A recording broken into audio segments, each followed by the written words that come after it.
Hello friends, कैसे हो आप सब। आई होप आप सब अच्छे होंगे। आज मैं आप लोग को सिखाने जा रहा हूँ 11 का डिविजिबिलिटी रूल। बहुत ही सिंपल सा है।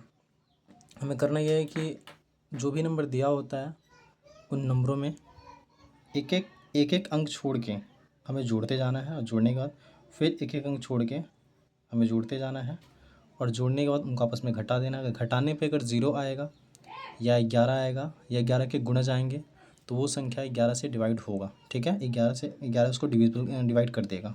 ठीक, जैसे देखते हैं यहाँ पे नंबर दिया है 16, 10, 51। क्या बताया कि हमें एक एक अंक छोड़ के जोड़ते जाना है, फिर आपस में घटा देना है। चलो करते हैं।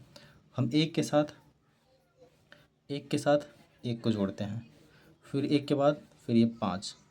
ठीक है, और फिर तो यहाँ जगह इसको छोड़ना हो तो इसको, अब तो अंक है नहीं तो बस इनको सबको जोड़ दो। एक और एक, 2, 2, 5, 7। ठीक है, अब इनको जोड़ो। 6 में 0 जोड़ के 6 ही आएगा। ठीक है, और 6 और 1, 7, तो यहाँ लिख दो 7। और बताया था मैं कि जोड़ने के बाद फिर आपस में इनको घटाना है, और घटाने पे अगर 0 आता है तो वो संख्या उसको काट देगा। तो देखो यहाँ जोड़ने के बाद मेरा 7 और 7 आया है, अगर इन दोनों को घटाएंगे तो मेरा 0 आएगा। यानी कि ये जो संख्या है ये 11 से डिविजिबल होगा। क्लियर है। जस्ट यहाँ पे भी आ जाओ, एक और समझाता हूँ। यहाँ पे नंबर दिया हुआ है 17, 71, 561। ठीक है, एक एक अंक छोड़ के हमें जोड़ते जाना है। बस मैं बताया हूँ, बस दिमाग के अंदर इस बात को रखना है। चलो करते हैं अब। एक के साथ 7 को जोड़ो, 8 आ जाएगा। 8 के साथ 5 को जोड़ो, 13 आ जाएगा। 13 के बाद 1 को जोड़ो, कितना आ जाएगा, 14। क्लियर है। उम्मीद है समझ में आ रहा होगा, बहुत ही धीरे धीरे बता रहा हूँ। आगे चलते हैं। अब क्या करेंगे, फिर वैसे ही 7 के बाद फिर 1 को जोड़ेंगे, 8 आ जाएगा। ठीक है, 8 के बाद इसको 6 को जोड़ो, 14 आ जाएगा। तो देखो फिर यहाँ 14 लिख दो। फिर इन दोनों को घटा दो, फिर देखो घटाने पे 0 आया है।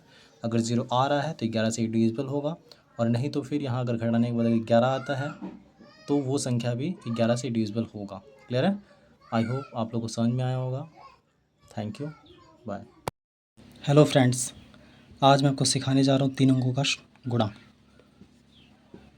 चलिए देखते हैं।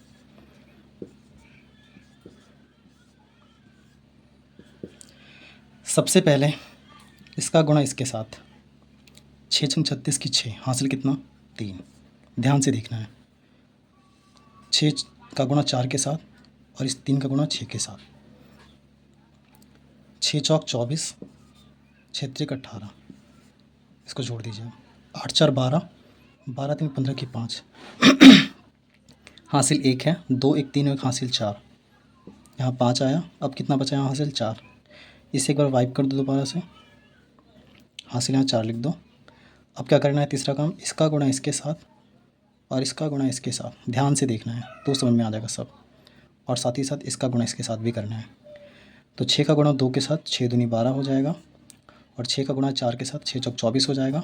और 4 का गुणा 3 के साथ तो 12 हो जाएगा।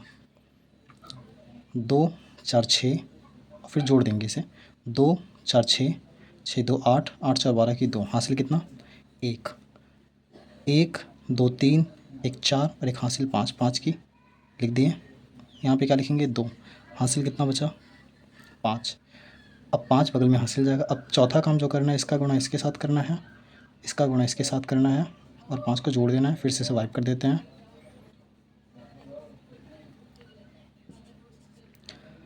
3 दूनी 6, 4 चौक 16, 6 6 12, 12 5 17 के साथ, हासिल कितना, 1। 1 और ये 1 2, 27 हो गया के साथ, हासिल कितना, 2। फिर से दोबारा इसे वाइप कर दो, और जो 2 है उसको यहाँ लिख दो। 4 दूनी 8 लिख दो यहाँ पे, दोनों को जोड़ दो, 8 2 10। मैं ऐसा वाइप करके इसलिए बता रहा हूँ ताकि आप लोग को क्लियर हो साफ साफ।